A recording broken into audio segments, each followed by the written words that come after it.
What's up, ladies and gents? This is Joey from Outlier, and you're listening to my weekly mixtape with Brian Colburn. Turn it up.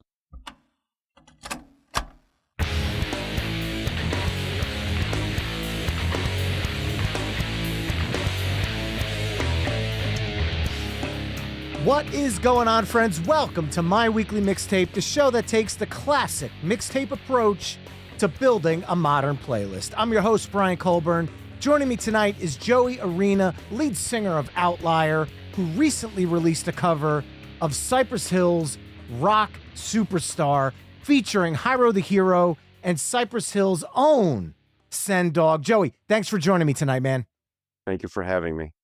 Since this is your first time on the show, let's start with the basics. What does the word mixtape mean to you? So, obviously, it's putting all of what could be your favorite songs together, but I feel like it's got to serve a purpose. You know what I'm saying? Are you giving a mixtape to a loved one? Is it your gym mixtape? Like, what is the intent behind creation? You know, the creating of that mixtape. But I guess generally speaking, putting some of your favorite songs together, though, that you can listen to on repeat. All right. Well, let's get to the main event here tonight. Outlier's cover of Rock Superstar.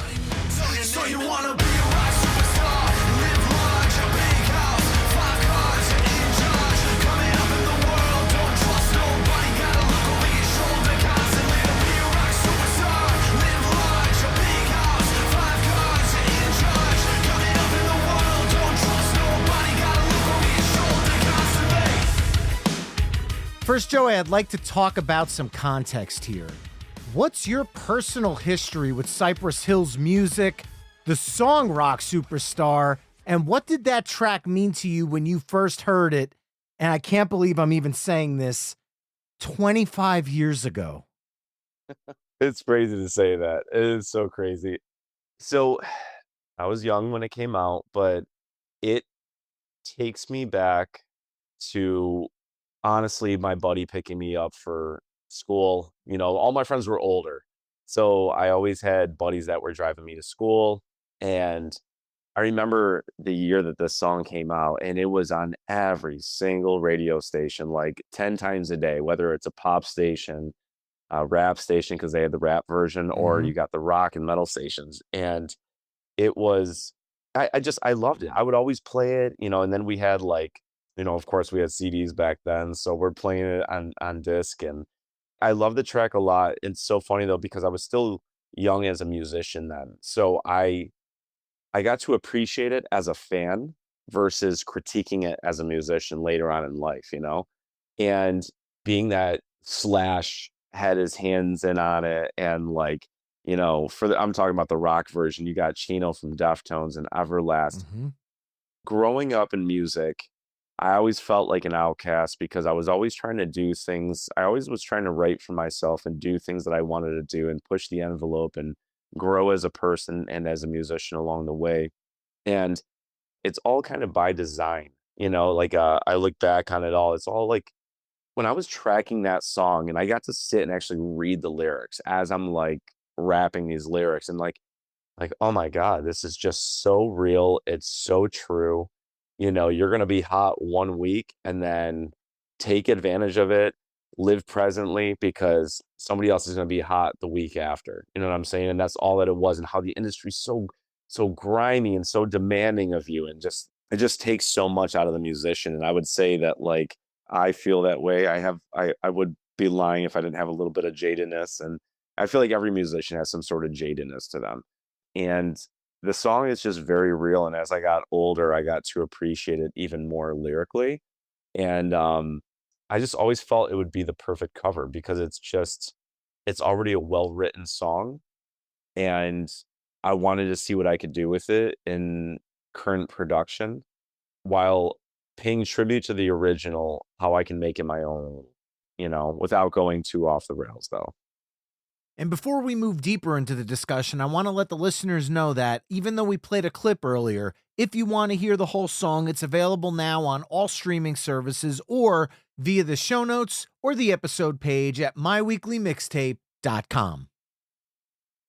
So given your long history with this song At what point did you sit down and decide, okay, I have to do an Outlier version of this track? So I actually recorded this 3 years ago. I've been sitting on this Really? for quite some time. Yeah, yeah, and I was trying to find the perfect time to release it, honestly. I didn't know if I was gonna have it be a standalone single or if it was gonna be a part of a record. I wasn't really sure how I was gonna do that yet, and, it was kind of, honestly, just I don't know why now was the time to do it, but it was just the time to do it. But I've been wanting to do it even for a couple years prior to tracking that, so. Now, was the video recorded 3 years ago as well? The video was recorded maybe almost 3 years ago, yeah, maybe 2.5 years ago. Yeah, Wow. yeah. Well, I'm a huge fan of cover songs. Anyone that listens to this podcast knows I go down cover song dives all the time. And I'm always interested in the mindset behind a cover song. So, how do you strike a balance between honoring the original version of Rock Superstar while still making it feel natural within the Outlier catalog? Yeah, so that I feel like might have been the only challenge. It wasn't significant, but I wanted to so I put, like, an intro in it, and, the original is just dun dun dun dun dun dun, like it's like the same pattern throughout the whole song, and I kinda wanted to give a little bit more dynamic to it. I felt it needed some sort of intro, so I took what is the chorus, I made the chorus a little bit more melodic musically. I added some extra layers to it just to kinda give it that Outlier appeal. Coming at ya still. You know what it is. I like orchestral stuff in our music, even if it's just subtle and layered in. I like a little bit of texture within my writing, but we needed to make the song build. And that was the other thing too, is the structure of that song is verse, chorus, verse, chorus, verse, chorus. There's Right. no bridge in it, like they have these little moments where like, somebody's talking and it sets up the next part, but there is no like typical A B C B structure. So I was like, how can I do this but still make it feel like the song is moving somewhere? And so it really was just stacking the box with a lot of instruments and then just kind of almost working backwards actually. So then you're like, okay, we're gonna take away some of this. And, like the first part of my rap, it's just guitar and drums, no bass. And then you hear the bass get introduced. Then you hear some of the strings get introduced. Then you hear another guitar. So it's all building and building and building to get to that chorus. And then, when Sen comes in on his part, man, dude, like, we really like, I went kind of like a little gent, like, metal with the music of it, I wanted it to pop a little bit, kinda give that new metal vibe, maybe a little bit more technical, and then, yeah, like, when Hyro comes in, I just wanted to, like, get, like, really heavy, open it up a little bit more musically. Hyro's got a grit that he brings when he can really just so we stacked the box knowing where each person was going to be and kind of fit like an energy to it. Sen's got such a voice that's like he's got that full voice. It's got power behind it. So the writing had to reflect that as well. Same thing with Hyro. Again, opened it up. You hear big bells, kind of just the guitars just open up on you, and just Hyro brought like a really big energy at that end there. So Well, you were just talking about Hyro and Sen Dog. How did you decide Hyro needs to be on this track? And then how did you get Sen Dog to come on a collaboration of a song that he did 2.5 decades earlier?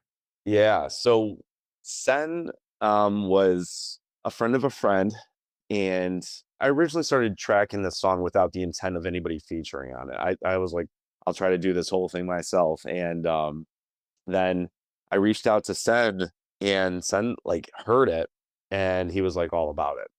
So came together very fast. Sen is super down to earth. He liked what he heard. I had tracks shortly after, and then it was just kind of it came together a lot more organic than I thought it would, honestly. And then Hyro was just through my producer. That was just a connection through, when we were trying to figure out who we could get for that third verse, Hyro's name came up, and I was already a fan of Hyro, but I'd never had the connection to him. So my producer did. And then Hyro heard it, signed on for it. It was, again, pretty easy with that. As you were working your way through the recording of the song, did Sen offer any guidance considering he has the history with the original? You know, um, Sen, I will say, man, is kind of, unless it takes time for him to open up to somebody, you know what I'm saying? Like, but like in my handful of interactions with Sen, he's a chill guy. You know what I'm saying? He's a pretty laid back guy, easygoing. I will say for the video, we originally agreed on him being a part of one of the locations. There's like maybe 3 or 4 locations in it. So we're like, hey, we won't take up much of your time, blah, blah, blah. We worked out the details. He saw the playback because we were getting ready to move to the second location. So I'm like, Sen, thank you so much, man. I really appreciate you. And he saw the playback and he goes, "Oh shit, you guys going to the next spot?" And we're like, "Yeah." He goes, "Well, I could roll with your stuff."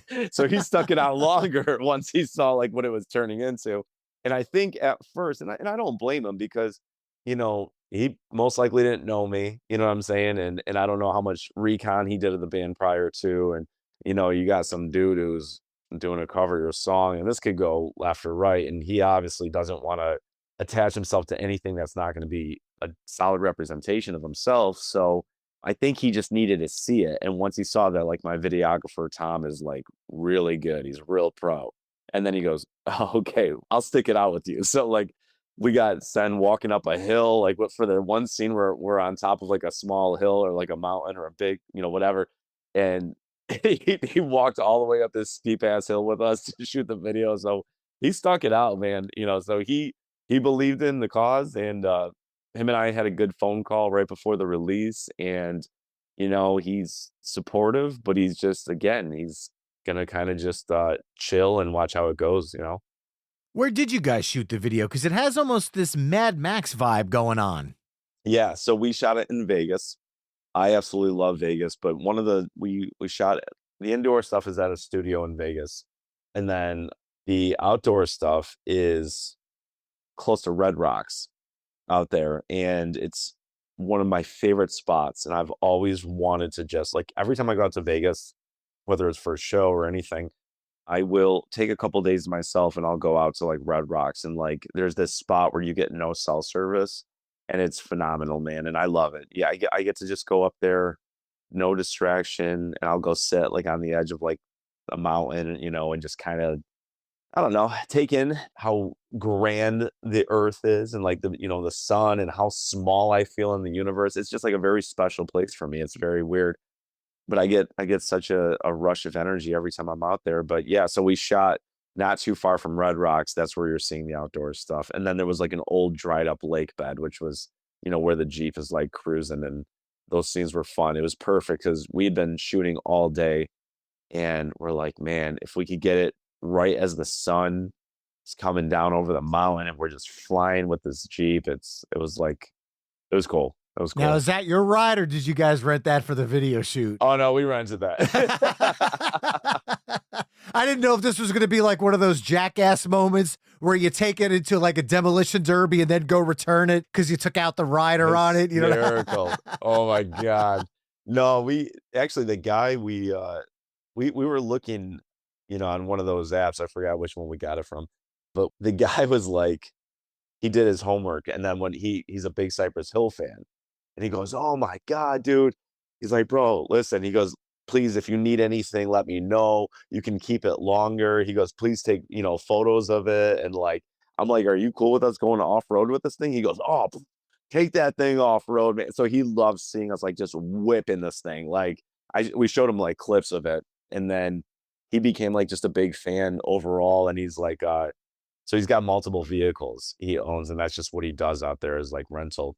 So when we turned the Jeep in, he gave me one of his BMWs for the remainder of my trip, and he goes, "Here, take this." Yeah, so we made friends with it all, and or with him, and it was just such an awesome experience, man. It was pretty wild. And for those listening who haven't seen the video yet, it's really awesome. You can access it via the show notes or over on the episode page at myweeklymixtape.com. Now, Outlier has done cover songs in the past. Was there anything you learned from those that you brought to this version of Rock Superstar?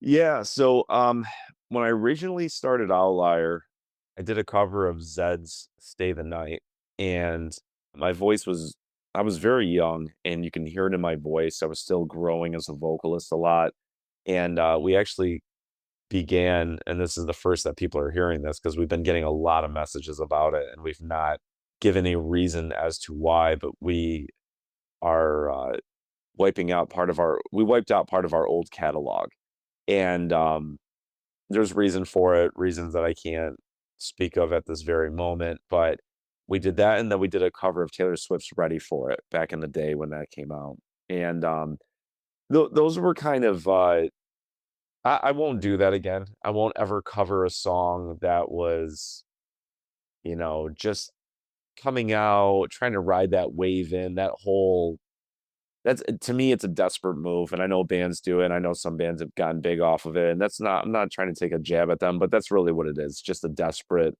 way to ride a wave in on, like, a top 10, Billboard song or whatever. This was different. This was genuinely from the heart. This is a track that, yeah, it was massive in its day, but like you said, 25 years ago, so it's like, clearly, I'm not trying to ride any wave in. This is just a genuine love for the song. And honestly, what Cypress Hill's about, the genre bending, that's what I've been about for a long time. That's what I've always been about. Collaboration. I mean, I've been wanting to collab and doing collabs. Like I've been wanting to do multiple collabs, and now it's becoming even more acceptable in rock and metal. But it took a while to get up to that point because I grew up on old school hip hop as well, and all they did was collab. It was Mhm. just friends pulling up friends, and rock and metal has, you know, some people are just such gatekeepers, you know what I'm saying? And like they don't want to share their fan base with anybody and like they or whatever it is. Like there's like this, nah, we're friends, but we won't collab type of thing, whatever it is. Yeah, there's I don't know what to call it. I don't really know what some of it comes from, but yeah, like it's again, I'm all about the collab game. I think it's important. I think the song needs to make sense though for both artists, no matter what it is. Like we did a song called Warriors that features Chris Motionless.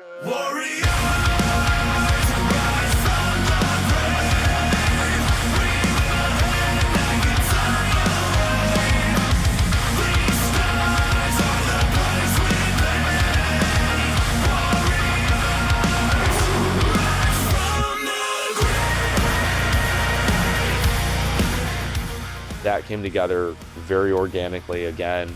The song was already tracked and written with me doing all the vocals, and then Chris heard it, and that came together again. We have a shared producer, our producer JD. He showed Chris the track. Chris heard it, and that was just again friends helping friends, and like that's all that is.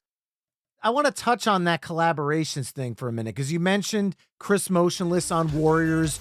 You also worked with VRSTY on the song Crown.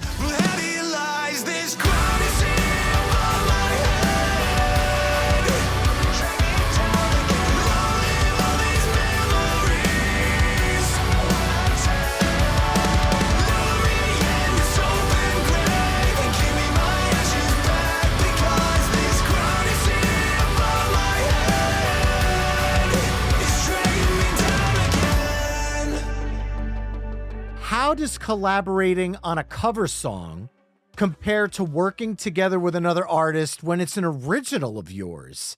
Because there's a certain piece of that original song that's real near and dear to your heart, whereas the Sure, cover song, there's a bit of a separation gap there because you sure. are paying homage to something else, so you could be a little looser with it. Yeah, so Crown, for instance, same thing. I tracked all the vocals for it without the intent of, having a feature on it. But in the process of writing it from scratch, I kept hearing Joey's voice on it. Joey's got a very pop, swaggy voice.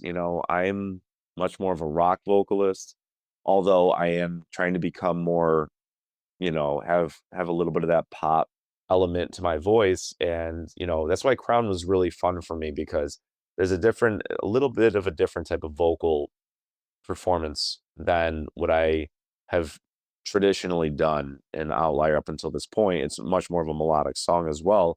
But I still kept hearing Joey on it. And I'm like, you know what, man? Like Joey's one of my good friends. We get along. He's great people.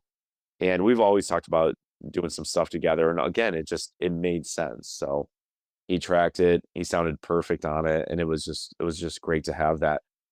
Man, I really when you create a song, yes, it comes from the heart and I can hold on to it so much more and go, no, me, me, me, me. But the thing is, though, there's a relationship that gets to be time stamped on a track when you put out a track with one of your friends or another musician that you respect and, all that.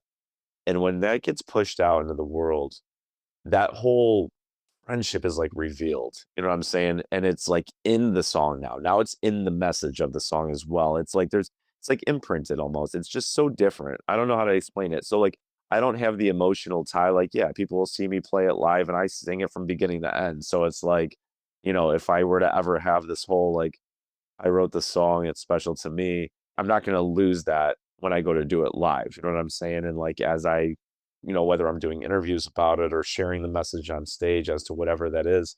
So I don't really hold on to that. I could see how some probably would, but I think I'm all about the friendship more than anything at that point. So you had mentioned earlier that you scrubbed some of your older back catalog. So I have to ask, you have Warriors out there, Crown out there, this new cover of Rock Superstar out there. Are these songs standalone singles or a part of something bigger coming down the road from Outlier? Yeah, so it's definitely a part of something bigger. They are all going to be on the same record. We're just leading up to it right now. We're just waterfalling these out.